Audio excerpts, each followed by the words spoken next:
po elementary po ako, gusto ko na talaga maging teacher.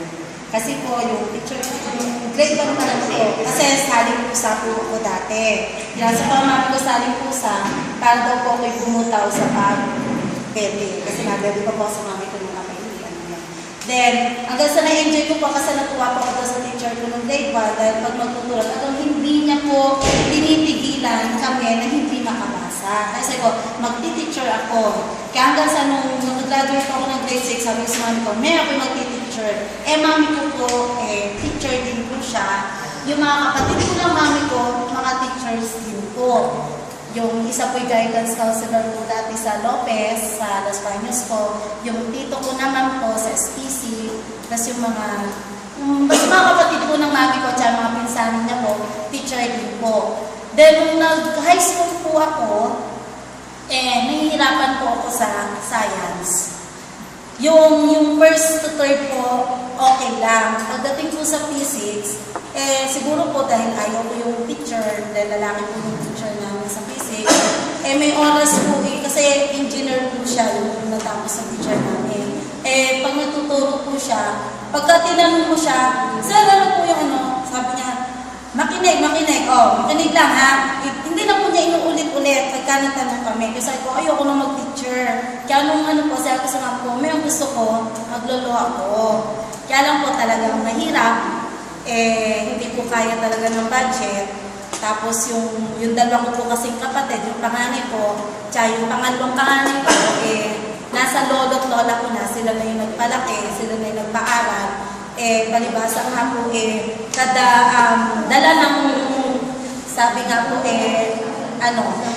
malanding palakon. Yung ate ko po'y palibasa, kulong sa lolo't lola ko, tumatakas po siya, takas-takas. Kaya nadala po ngayon yung kapatid ni na mami na magpaaralin. Yung natitira baka daw po kami mapagaya. Sabi ng mami ko, wala tayong papaaral sa college yung ganon. Sila mga private po, yung mga tatlo kong kapatid talagang private. Kami pong dalawa sa public po. Kasi pasalamat kay Mayor Amante, nagtatag siya na dalubasaan. Pioneer po ako. Then, teacher, ang kinuha ko. So, ayun po. Medyo naiyak po kasi gusto ko ng tatay ko na maging teacher.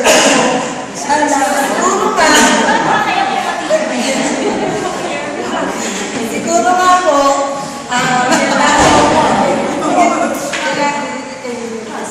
pero wala sa ano ko iiyak naawan ko sa mami ko kasi yung panganay, yung pangalawa, may utak naman po yung panganay, may makapag-asawa kasi kita namin sa tatay ko gulong na nung nag-asawa ko ng bata pa ang ate ko. Kaya sabi ko, sige na kami. Tatay ko po kasi ay pasa. Hindi pa po siya regular noon. Nung nanalo po si Mayor, sabi po ay ano pa lang, casual po. Kaya sabi ko sige na nga mami, ako magti-teacher. Ngayon po, pagdating ko po ng DLSP, doon pa po yun sa Central, wala pa po yung magandang building ngayon. Ang first po ng cover nila, DSE, tapos AD Polsci, at saka po ECO, then DSPA. Sabi ko, pwede pala ang AD Polsci.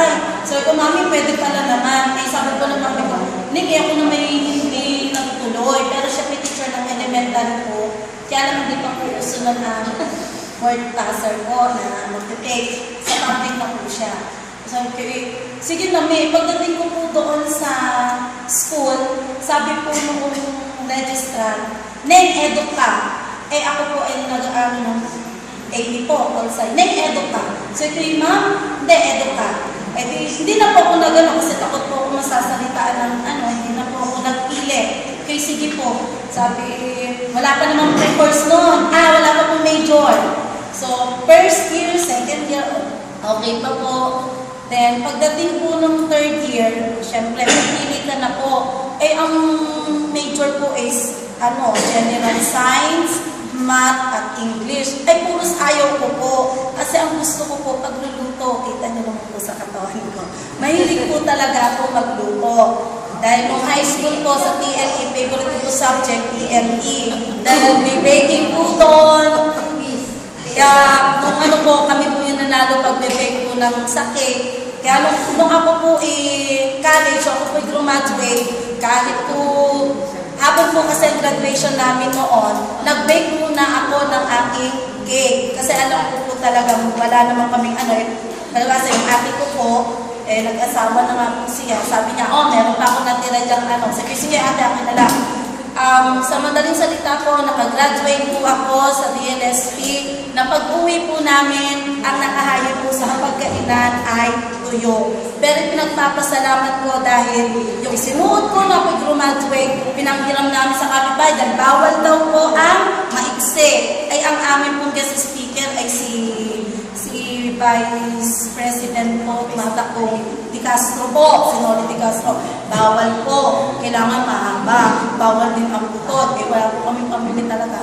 Kaya yun, ano pong yun, ang sabi sa amin sa school, dahil first operation po, first year operation, sabi po sa school, walang magte-take muna ng exam nang hindi kayo sigurado. Ako po talaga gusto ko po, dahil gusto ko talaga makatulong sa mami ko, sa tatay ko. Sa katigasan ng ulo, sabi ko, hindi ako magtete. Pinag-pre-review po kami. Then, tapos nung ano po nyo, sabi ko, wala pa pong TOR, di pa na-release ang TOR namin. Sabi ko, mag-a-apply ako. Gusto ko makatulong na agad. Apply po ako. Then, natanggap naman po ko, June 1, pinag-report ako doon sa school. Nung kalagitnaan ako, ayoko na. Kasi po, ang sinasabi sa akin ng principal sa amin, general, kahit hindi po ikaw yung may kasalanan, sabihin, this is your bread and butter, ganun. Basta pinamumukha niya po sa amin na gano'n, Umayaw na po ako hanggang sa nag-asawa po ako ng 2002, nag-stop po ako ng pagtuturo. Sabi ko sa mami ko, may ako itutulong, siguro kahit hindi ako magtuloy ng pag-teacher, tutulong ako. Then, dumating naman po yung pinsan ng mami ko na ano po siya, yung paladasal ko. Nagdadasal po sila sa lahat ng sabi niya sa akin, di ba teacher ka? Sabi ko yung opo, pero hindi na po kasi hindi pa naman po ako kasado. Sabi niya, hindi, halika sumama ka sa akin. Sabi ko, hindi po pwede. Kaya po hindi tumatang hindi pwede kasi po ako ay nagbuntis na hindi po alam sa amin. Then, pinaalam ko lang sa kanila, namulong na, then yun, napakasal ko ako. Hindi pa rin po alam ng tatay ko. Nung ako po ikinasal na, hindi pa po alam ng tatay ko na ako ay buntis. Hindi po talaga. Kaya nung nalaman niya, dapat ang kasal ko po October, nagdalawang bulungan po kami, hindi kasama ang tatay ko. Nag-ulit po kami, August na po ang kasal. Ang dami nagsasabi po sa Immaculate po kayo nasasabi, wala po nagkakasal na August. Sabi nila, first time po kayo yung ikakasal. Sige, okay lang po, basta po makasal. Dahil nagtaka na po tatay ko noon, kasi teacher na po. Tapos gano'n.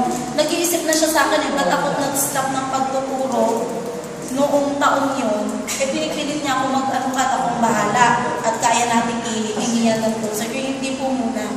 Then yun, nalaman niya ako yung contest nung na po, pagkakasal na po, ang pinagalitan niya po, mami ko.